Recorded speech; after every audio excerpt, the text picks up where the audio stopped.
Hi student, नमस्कार। दीन ice coaching campus की ओर से आप लोगों का हार्दिक शुभकामनाएं। कल आप लोगों का जो है कि सोशल साइंस यानी सामाजिक विज्ञान का पेपर है मेरे दोस्त, खास करके कक्षा 10 के लिए।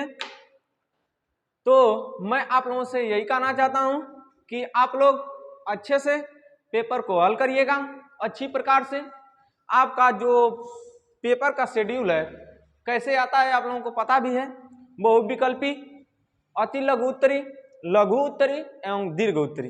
ठीक है, मैं आपसे यही अपेक्षा करूंगा कि अति लघु उत्तरी और लघु उत्तरी में हिसाब से समय खर्च करिएगा, और इसके बाद जो आपका बचेगा समय ज्यादा देने का काम करिएगा किसमें, लघु उत्तरी में, और सबसे कम समय देने का काम करिएगा बहुविकल्पी प्रश्न में, जिसे वस्तुनिष्ठ प्रश्न के नाम से जाना जाता है। ठीक है, तो ये सब तो होगी बात। मैं बताना चाहता हूं कि अच्छी प्रकार से दीजिएगा।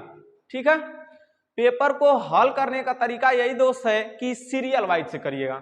ठीक है, सीरियल वाइज से करेंगे, एग्जामिनर जो होगा अच्छी प्रकार से आपका आकलन करेगा, आपका मूल्यांकन करेगा। मूल्यांकन करने के बाद आपको उसी हिसाब से मूल्यों का अंक भी देगा, यानी कितना आपका परिणाम है वो भी आप लोगों के सामने आएगा।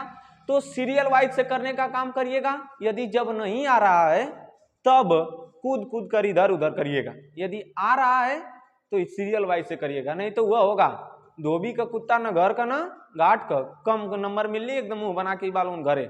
ठीक है, तो आप लोगों को जाते जाते एक संदेश देता हूं कि कुछ इंपॉर्टेंट लेसन के साथ साथ आपको गांधीवादी आंदोलन से देख लीजिएगा, विचारधारा देख लीजिएगा, भारत की बनावट देख लीजिएगा भूगोल में, फिर इसके बाद उदारवादी आंदोलन देख लीजिएगा, फिर राजनीति में कहूं तो लोकवाद संघवाद देख लीजिएगा, संघवाद देख लीजिएगा, फिर इसके बाद हिस्ट्री में आए तो क्रांति देख लीजिएगा, विदेशी क्रांति भी देख लीजिएगा, और भारत की क्रांति देख लीजिएगा, गांधी इरविन समझौता देख लीजिएगा, पूना पैक्ट देख लीजिएगा। ठीक है, असहयोग आंदोलन देख लीजिएगा, दांडी मार्च देख लीजिएगा, कैबिनेट मिशन देख लीजिएगा, फिर इसके बाद लाला लाजपत राय साइमन कमीशन का विद्रोह कब किए थे ये देख लीजिएगा, इतना देख लीजिएगा। फिर विश्व के इतिहास में देख लीजिएगा कौन सा टर्की दो भाग में बटा था, दोनों टर्की को देख लीजिएगा। फिर प्रथम विश्व युद्ध यदि आप लोगों के सिलेबस में है तो ठीक है, नहीं है तो छोड़ दीजिएगा। यदि है तो दोनों राष्ट्रों के बीच जो समझौता हुआ उसको देख लीजिएगा, संयुक्त राष्ट्र संघ, यूनाइटेड स्टेट नेशन, यूएनओ देख लीजिएगा। ठीक है, फिर इसके बाद अब चलते हैं, इतिहास भी हो गया, भूगोल की ओर चलते हैं। भूगोल में आपको देखना है भारत का बनावट, क्षेत्रफल विस्तार, भारत के पर्वत, भारत के पेड़ पौधे, भारत की वनस्पति, फिर इसके बाद पेड़ पौधों के प्रकार, ये सब देख लीजिएगा। फिर इसके बाद चलते हैं नदी तंत्र देख लीजिएगा, खास करके गंगा नदी तंत्र देखिएगा, गंगा को और सिंधु को। दक्षिण भारत की नदी जो प्रायद्वीपीय नदी है उसको कम देखिएगा, लेकिन यदि सिंधु और गंगा को देख रहेंगे दो में से को पक्का। ठीक है, अगर नहीं आया तो ये हमारी जुबान नहीं है, नहीं भी आ सकता है, प्रायद्वीपीय भारत की नदी भी हमने आप लोगों को पढ़ाया है। फिर इसके बाद खनिज संसाधन देख लीजिएगा।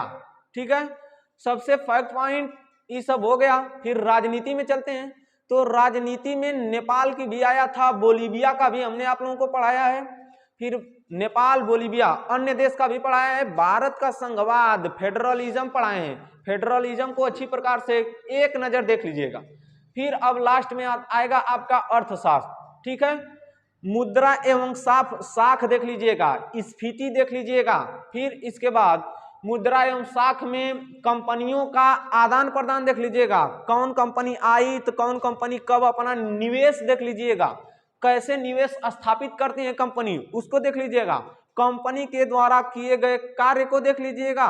फिर आपको मिलेगा उदारवादी साम्यवादी विचारधारा मिलेगी, इसको देख लीजिएगा, और सबसे लास्ट में आपको मिलेगा मेरे दोस्त का मैप का कार्यक्रम।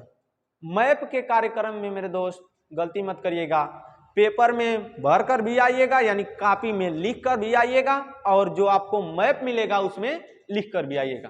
ठीक है, एकदम सकारात्मक एनर्जी के साथ जाइएगा, ये नहीं कि नकारात्मक होकर जाए, आएगा कि नहीं आएगा। सोशल साइंस कुछ नहीं हो, उड़ा कर आइएगा, उसको पेपर की खोपड़ी में छेद करके आइएगा, ठीक है।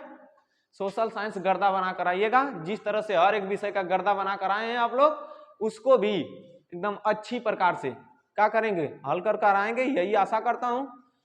कहता हूं कि आंखों में अरमान लिया, मंजिल को अपना मान लिया, आंखों में अरमान लिया, मंजिल को अपना मान लिया, फिर मुश्किल क्या आसान क्या बस ठान लिया तो ठान लिया।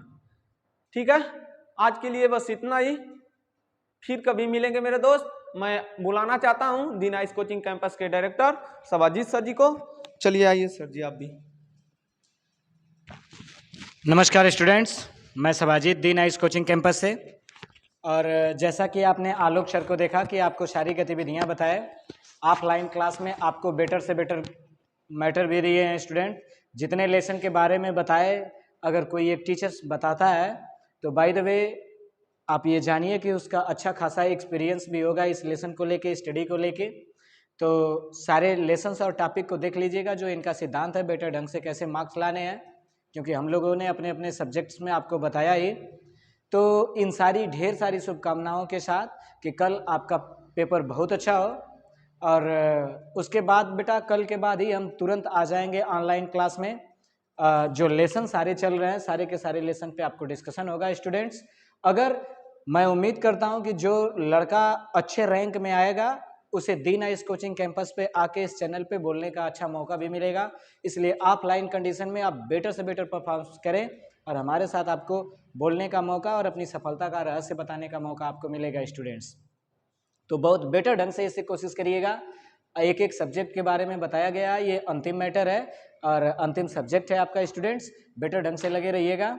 और उसके साथ साथ एक बात और आपको बताते हैं कि ऑफलाइन क्लासेस बिल्कुल स्टार्ट हैं। आप आलोक सर को देख लिए, सबाजीत सर को देख लिए, अमरजीत सर को देख लिए, आपने देखा है बायोलॉजी में गोविंद सर को, केमिस्ट्री में अमलेश सर को।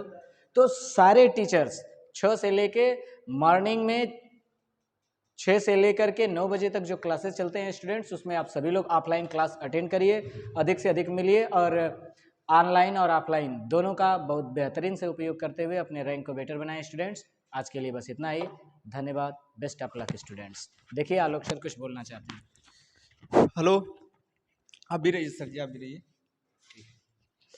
मैं कहना चाहता हूं मेरे दोस्त कि अगर मेरे विषय में क्लास 10 में जो लड़का या लड़की 90 नंबर से पार लाएगा दी नाइस कोचिंग कैंपस की ओर से, और मैं अपनी तरफ से अपने सोशल साइंस के विषय में उसे अच्छा पुरस्कार दूंगा और सम्मानित करने का काम करूंगा। ठीक है, तो आपके डायरेक्टर महोदय हैं और मैं अपने विषय की जिम्मेदारी लेता हूं। अच्छा अगर ला दिए 90 नंबर से पार, तो मैं आप लोगों को लड़की हो या लड़का उसे अच्छी प्रकार से पुरस्कृत करूंगा, मैं अपने तरफ से। नाइस की ओर से भी सपोर्ट मिलेगा पूरा 100%। इसलिए आप लोग बेटर परफॉर्मेंस दें। और जो बेटा पीछे स्टेट लेवल पे भी आप लोगों ने बहुत अच्छे मार्क्स लाए हैं, 93-94 टच कर लिए हैं, मैं उसे ऊपर ला के स्टूडेंट्स कोई स्टेट लेवल में या फिर डिस्ट्रिक्ट लेवल में किसी भी रैंक में आके नाइस को फिर से अच्छे नाम देने की कोशिश करें। धन्यवाद स्टूडेंट्स, बेस्ट ऑफ लक।